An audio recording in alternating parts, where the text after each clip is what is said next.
Um único fio de cobre pode triplicar a sua colheita. Sem produtos químicos, sem máquinas, apenas energia invisível vinda do céu. Isso soa como fantasia moderna. Mas não é. Essa tecnologia existia, foi documentada, testada, patenteada e depois desapareceu quase da noite para o dia, como se tivesse sido apagada da história. Durante o início do século XX, agricultores e cientistas observaram algo estranho. Plantas conectadas a simples fios metálicos expostos ao ar cresciam mais rápido, produziam mais e resistiam melhor a doenças. Nenhum fertilizante adicional, nenhuma irrigação extra, apenas uma ligação física entre o solo e a atmosfera. Essa prática ficou conhecida como eletrocultura. Em 1925, uma patente oficial foi registrada descrevendo com precisão esse sistema. Cada fio, cada placa, cada conexão. Não era especulação. Era engenharia aplicada à biologia vegetal. O documento ainda existe como artefato legal, detalhando como capturar gradientes elétricos naturais para estimular crescimento vegetal. O que torna isso desconfortável é que a ciência por trás do fenômeno não é exótica. Ela é básica. A Terra possui um campo elétrico atmosférico natural. Em média, existe uma diferença de potencial de aproximadamente 100 volts para cada metro de altura entre o solo e a atmosfera. Esse gradiente existe o tempo todo mesmo em dias sem tempestades. O que os experimentos de eletrocultura fizeram foi simples criar um caminho condutor para essa energia. Plantas não são estruturas passivas. Elas transmitem sinais elétricos internos, conhecidos como potenciais de ação, semelhantes aos impulsos nervosos em animais, embora mais lentos. Esses sinais regulam a abertura de estômatos, crescimento celular, resposta a estresse e transporte de nutrientes. Ao conectar um fio de cobre ao solo e expô-lo ao ar, a planta deixa de ser apenas um organismo químico. Ela se torna uma antena viva conectando céu e terra. The plant itself becomes a living antenna bridging the gap between sky and soil. Relatórios publicados na Europa entre 1918 e 1936 documentaram aumentos consistentes de produtividade em culturas variadas, incluindo trigo, batatas, uvas e vegetais folhosos. Não se tratava de um único experimento isolado. Houve comissões científicas inteiras, como o British Electroculture Committee, dedicadas a estudar o fenômeno por quase 2 décadas. Os resultados não eram sutis. Em muitos casos, colheitas aumentaram entre 20% e 50%. Em alguns solos pobres, o aumento foi ainda maior. Ao mesmo tempo, observou-se redução significativa de doenças fúngicas e maior resistência a pragas. Então, abruptamente, tudo cessou. A pesquisa perdeu financiamento. Os relatórios pararam de circular. A eletrocultura desapareceu dos manuais agrícolas, não porque tivesse sido refutada, mas porque outra abordagem tomou seu lugar. What if we traded a law of physics for a bag of chemicals?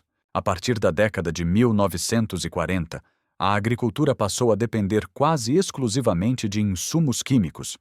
Fertilizantes sintéticos ofereciam resultados previsíveis, padronizados e, acima de tudo, vendáveis ano após ano. Um fio de cobre instalado uma vez não se encaixava nesse modelo. Essa mudança não exigiu censura explícita. Bastou mudar prioridades. A ciência que não gerava consumo recorrente foi deixada de lado e, com o tempo, esquecida. Mas a física não mudou. O campo elétrico atmosférico ainda existe. As plantas ainda transmitem sinais elétricos. O solo ainda funciona como polo negativo. A única coisa que desapareceu foi o conhecimento. E isso levanta uma pergunta perigosa: se uma simples conexão elétrica natural pode substituir sacos de fertilizantes, o que mais foi abandonado pelo mesmo motivo. Para entender por que a eletrocultura funciona, é preciso abandonar por um momento a ideia de que plantas são apenas organismos químicos. Elas também são sistemas elétricos. Cada célula vegetal mantém gradientes de íons entre seu interior e o meio externo. Potássio, cálcio, sódio e prótons atravessam membranas constantemente, criando diferenças de potencial elétrico que controlam crescimento e metabolismo. Esses gradientes não são detalhe. Eles são essenciais para a vida da planta. O transporte de nutrientes, a abertura e fechamento de estômatos, a divisão celular e até a direção de crescimento das raízes dependem de fluxos elétricos microscópicos. Quando esses fluxos são alterados, o comportamento da planta muda. Plantas transmitem sinais elétricos internos, conhecidos como potenciais de ação e potenciais de variação. Eles se propagam ao longo dos tecidos vasculares em resposta a estímulos como luz, toque, ferimentos ou mudanças no ambiente. Esses sinais regulam a produção de hormônios como auxinas e giberelinas, diretamente ligados ao alongamento celular e à formação de novos tecidos. O que a eletrocultura faz é interagir com esse sistema já existente. A atmosfera terrestre possui um campo elétrico natural permanente. Em condições normais, existe uma diferença de potencial médio de cerca de 100 volts por metro entre o solo e o ar acima. Esse campo é reforçado durante tempestades, mas nunca desaparece completamente. Ele faz parte do circuito elétrico global da Terra. Quando um fio condutor, como o cobre, é conectado ao solo e exposto ao ar, ele cria um caminho preferencial para esse gradiente elétrico. Não se trata de gerar energia artificialmente, mas de canalizar uma diferença de potencial que já existe. A planta conectada a esse sistema passa a experimentar microcorrentes elétricas adicionais. Essas microcorrentes afetam o transporte de íons através das membranas celulares. Estudos em eletrofisiologia vegetal mostram que campos elétricos externos podem aumentar a permeabilidade das membranas, facilitando a entrada de nutrientes essenciais e acelerando processos metabólicos. Isso se traduz em crescimento mais rápido e maior eficiência fotossintética. Outro efeito observado é o aumento da atividade enzimática. Enzimas responsáveis pela produção de ATP, a moeda energética da célula, respondem a mudanças no potencial elétrico. Quando a produção de ATP aumenta, a planta dispõe de mais energia para crescimento, defesa e produção de frutos. Esse mecanismo ajuda a explicar por que plantas submetidas à eletrocultura frequentemente apresentam folhas mais espessas, sistemas radiculares mais profundos e maior resistência a estresses ambientais. Não é mágica, é biofísica aplicada. Importante destacar que esses sistemas eram passivos. Eles não utilizavam fontes externas de energia, não geravam faíscas e não representavam risco elétrico. Dependiam exclusivamente do campo elétrico atmosférico e da condutividade natural do solo. Passive copper spirals rely entirely on the natural voltage difference. Essa distinção é crucial. Não se trata de eletrocutar plantas ou forçar crescimento artificial. Trata-se de amplificar sinais que já fazem parte da fisiologia vegetal. A eletrocultura não cria um novo processo, ela potencializa um processo existente. Quando olhamos para isso sob a ótica da ciência moderna, a pergunta deixa de ser: isso é possível? A pergunta passa a ser: por que isso foi ignorado? A base física é sólida. A base biológica é conhecida. Os resultados foram documentados. O que faltou não foi evidência. Faltou continuidade.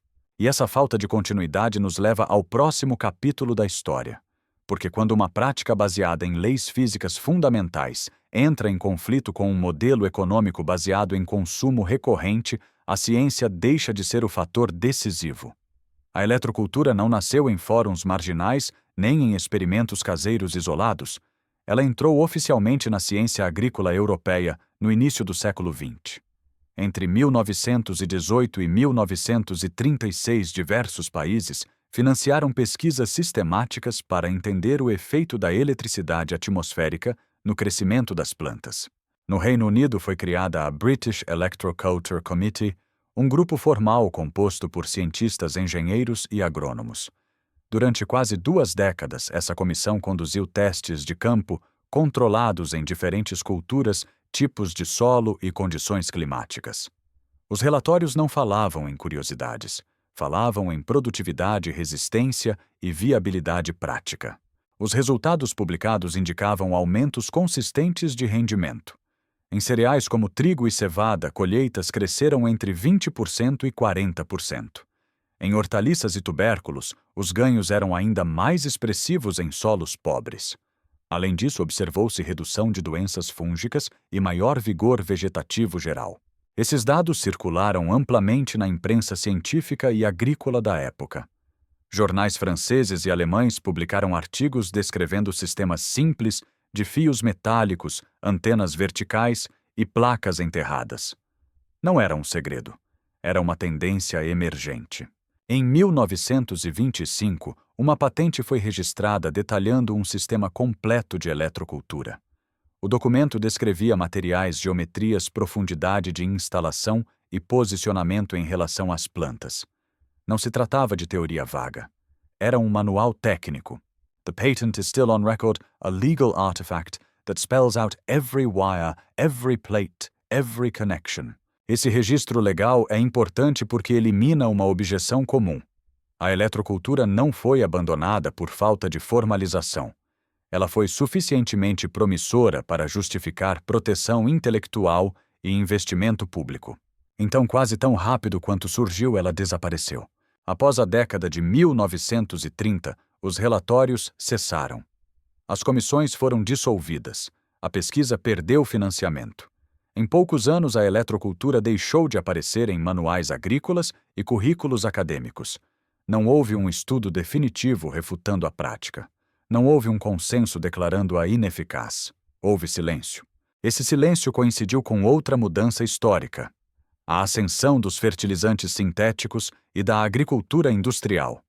Produtos químicos ofereciam algo que a eletrocultura não podia oferecer: padronização, previsibilidade imediata e consumo recorrente. Um fio de cobre instalado uma vez não precisava ser recomprado a cada estação. Não gerava cadeias de suprimento complexas. Não sustentava indústrias inteiras de produção, transporte e venda. What if we traded a law of physics for a bag of chemicals? Essa troca redefiniu a agricultura moderna. O foco saiu de processos naturais amplificados e passou para insumos externos controláveis. A ciência agrícola se alinhou com aquilo que podia ser vendido em larga escala. A eletrocultura baseada em leis físicas fundamentais e materiais simples tornou-se incompatível com esse novo modelo. Não porque não funcionasse, mas porque não se encaixava. Com o tempo, o conhecimento foi relegado a notas de rodapé. Gerações de agrônomos se formaram sem jamais ouvir falar dessas pesquisas. O apagamento foi tão eficaz que hoje a prática parece novidade ou superstição, quando na verdade já foi ciência oficial. Esse padrão não é único. Sempre que uma solução reduz dependência e custo, ela enfrenta resistência estrutural. Não é preciso conspirar. Basta redirecionar financiamento e atenção. A pergunta que fica não é se a eletrocultura funcionou no passado. Os registros mostram que sim. A pergunta é: por que, com toda a tecnologia moderna disponível, ela nunca foi reavaliada seriamente? E é exatamente isso que nos leva ao próximo capítulo. Porque, apesar do silêncio no Ocidente, experimentos em larga escala voltaram a ocorrer em outro lugar do mundo, longe dos holofotes. Duoi Jai La, Lan Viet Bon Tren, Sao Nam Tram Sao Muoi, Tu Mot Tram Fan Tram Tieng. Bo Jaun Haviet Lien Mash Cho Voice Documentary Tap Trung Ting Hiem, Quimo Kwok Gia Kong So Liu Kong De Fan Bien Giu Kua Jin Kong Lan Man. Lan Viet Bon Tren Sao Nam Tram Sao Moito, quando a eletrocultura voltou em escala nacional. Enquanto a eletrocultura desaparecia dos manuais ocidentais, ela não desapareceu completamente. Em outros lugares, longe do debate ideológico e mais focados em resultados práticos, experimentos voltaram a acontecer. E desta vez, não em pequenos jardins, mas em escala nacional. Na China, pesquisadores agrícolas retomaram o estudo da eletrocultura em projetos de campo de grande porte. Não como curiosidade histórica, mas como possível solução para dois problemas urgentes: aumentar produtividade e reduzir dependência de pesticidas químicos. O contexto era simples: solos degradados, pressão por produção alimentar e impactos ambientais crescentes exigiam alternativas funcionais. Um dos experimentos mais citados envolveu uma área de aproximadamente 3.600 hectares. Sistemas passivos de eletrocultura foram instalados utilizando fios e estruturas metálicas simples, sem fontes externas de energia. O objetivo não era eletrificar o solo, mas amplificar o gradiente elétrico atmosférico já existente. Os resultados foram claros. A produtividade média aumentou em cerca de 30%. O uso de pesticidas caiu entre 70% e 100%. Esses números não são marginais. Eles representam mudanças estruturais. Um aumento de 30% em rendimento agrícola equivale, em muitos casos, a anos de melhoramento genético ou intensificação química. Reduções tão drásticas no uso de pesticidas impactam diretamente custos saúde do solo e segurança alimentar. Os pesquisadores observaram que plantas submetidas à eletrocultura apresentavam crescimento mais uniforme, sistemas radiculares mais profundos e menor incidência de doenças fúngicas. Pragas também foram menos frequentes, possivelmente devido ao aumento da resistência fisiológica das plantas. Esses efeitos estão alinhados com o que a biofísica prevê. Campos elétricos externos influenciam a polaridade celular, o transporte de íons e a atividade metabólica. Plantas mais eficientes metabolicamente tendem a ser mais resistentes a estresses bióticos e abióticos. Importante notar que esses sistemas não envolviam risco elétrico. Eles eram passivos dependentes exclusivamente do campo elétrico natural da Terra. Não havia cabos energizados nem consumo de eletricidade. O custo de implementação era baixo e a manutenção mínima. An experiment covering 3,600 hectares. Yields climbed by nearly 30%. Pesticide use dropped by 70 to 100%. Essas três frases resumem por que a eletrocultura voltou a chamar atenção. Elas descrevem algo que qualquer sistema agrícola busca: mais produção, menos insumos, menor impacto ambiental. Apesar disso, esses resultados raramente chegaram ao debate agrícola global. Publicações técnicas existiram, mas não houve uma onda de adoção comercial. Novamente, não por falha técnica, mas por incompatibilidade estrutural. Sistemas que reduzem drasticamente a necessidade de pesticidas e fertilizantes ameaçam cadeias inteiras de fornecimento. Menos compras recorrentes significam menos lucro previsível. Em mercados globais altamente consolidados, isso cria resistência silenciosa. Além disso, a eletrocultura não se encaixa facilmente em pacotes tecnológicos vendidos como solução completa. Ela exige compreensão básica de princípios físicos e adaptação ao ambiente local. Isso dificulta padronização e escalonamento comercial. O contraste é evidente. Quando os resultados são analisados isoladamente, a eletrocultura se mostra eficaz. Quando analisada dentro do sistema econômico atual, ela se torna inconveniente. Esse conflito explica por que experimentos nacionais podem ocorrer sem que a prática se torne mainstream. A ciência existe, os dados existem, o incentivo para difundir não. E isso nos leva ao próximo ponto da história. Porque mesmo com dados tão claros, a eletrocultura continua sendo tratada como curiosidade. E a razão final para isso não está na ciência, mas no modelo de negócio dominante. Para entender por que a eletrocultura nunca se tornou dominante, é preciso olhar além da ciência e observar o fluxo do dinheiro. A agricultura moderna foi construída sobre um princípio simples: dependência contínua. Fertilizantes, pesticidas e corretivos de solo precisam ser comprados a cada safra. O produtor entra em um ciclo previsível de consumo. Buy fertilizer every spring or risk a smaller harvest. Esse modelo funciona como uma assinatura invisível. A cada ano, novos produtos prometem corrigir os efeitos colaterais do uso anterior. O solo perde estrutura, então compra-se mais insumo. Pragas se adaptam, então aplica-se outro produto. O sistema se sustenta porque cria problemas que exigem novas soluções pagas. A eletrocultura quebra essa lógica em um ponto crítico. Um fio de cobre instalado uma única vez continua funcionando indefinidamente. Não precisa ser reaplicado. Não precisa ser substituído a cada estação. Não gera vendas recorrentes. A method that works forever with a single piece of wire was not an alternative. It was a threat. Esse tipo de solução não se encaixa em cadeias industriais baseadas em volume e reposição. Mesmo que funcione, ele não cria um mercado expansível. Ele cria autonomia. E autonomia é o oposto do que sistemas de assinatura desejam. Além disso, o custo de entrada é baixo. Fios metálicos simples, materiais disponíveis localmente, instalação básica. Não há margem para embalagens marketing sofisticado ou diferenciação artificial de produto. O valor está no princípio físico, não no item vendido. Para grandes indústrias, isso representa um problema estratégico. Como monetizar uma lei da física? Como cobrar royalties por um campo elétrico atmosférico? Como proteger algo que depende de fenômenos naturais universais? A resposta histórica foi simples ignorar. Enquanto isso, a produção de fertilizantes explodiu ao longo do século XX.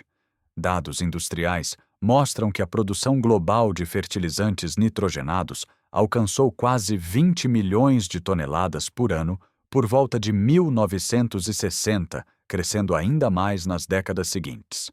Esse crescimento consolidou uma infraestrutura gigantesca, com fábricas, portos, cadeias logísticas e influência política. Production soared to nearly 20 million tons per year by 1960.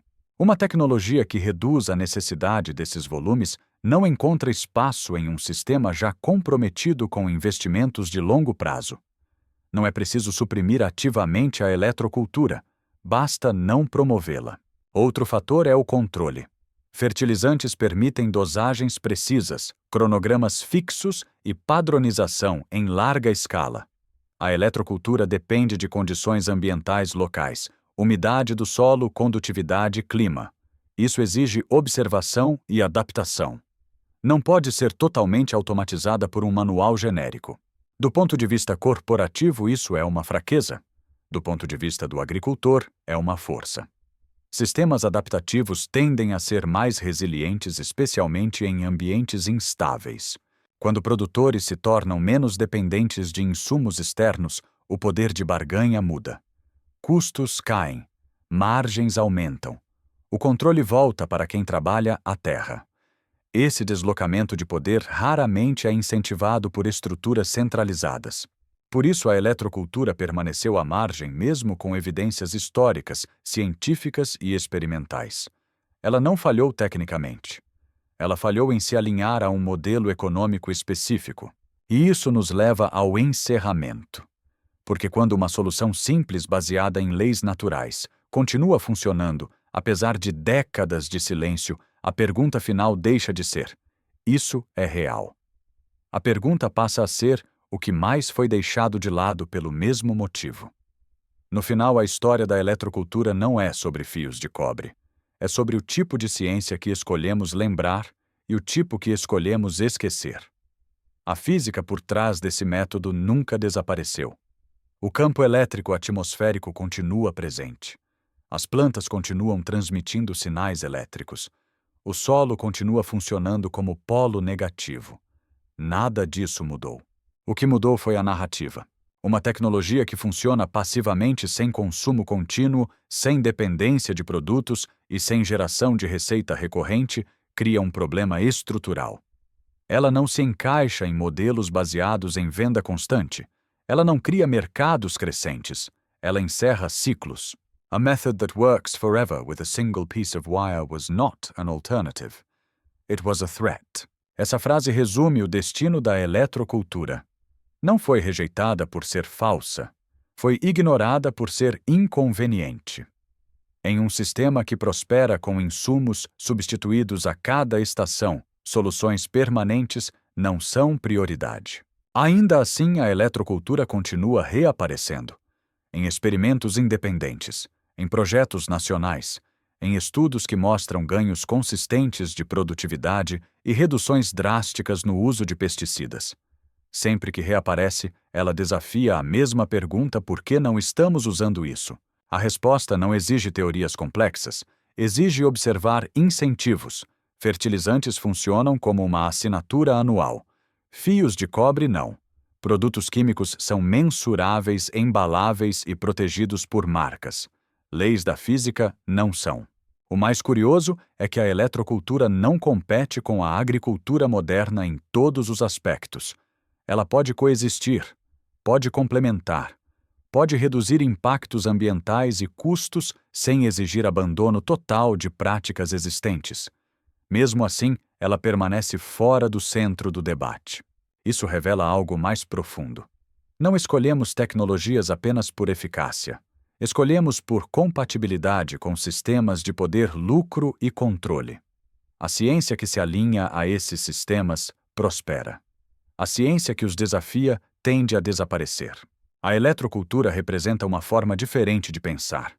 Em vez de forçar a natureza com insumos externos, ela amplifica processos naturais já presentes. Em vez de adicionar mais, ela conecta melhor. Essa lógica é simples demais para um mundo acostumado à complexidade vendável. E talvez seja exatamente por isso que ela retorna ciclicamente. Em momentos de crise, em solos degradados, quando custos se tornam insustentáveis, quando a necessidade força a reavaliar o que foi deixado de lado. A pergunta final não é se a eletrocultura é real. A física responde isso. A biologia confirma. A história documenta. A pergunta é se estamos dispostos a aceitar soluções que não exigem compra contínua. Porque, no fundo, a eletrocultura nos obriga a encarar uma verdade desconfortável. Algumas das soluções mais eficazes não precisam ser vendidas. Elas apenas precisam ser lembradas. E quando uma simples conexão entre céu e solo pode substituir sacos de produtos químicos, a questão deixa de ser técnica. Ela se torna cultural. Talvez o verdadeiro segredo proibido não seja a ciência em si. Talvez seja a ideia de que a natureza sempre ofereceu mais do que estamos dispostos a aceitar, desde que isso não ameace o negócio.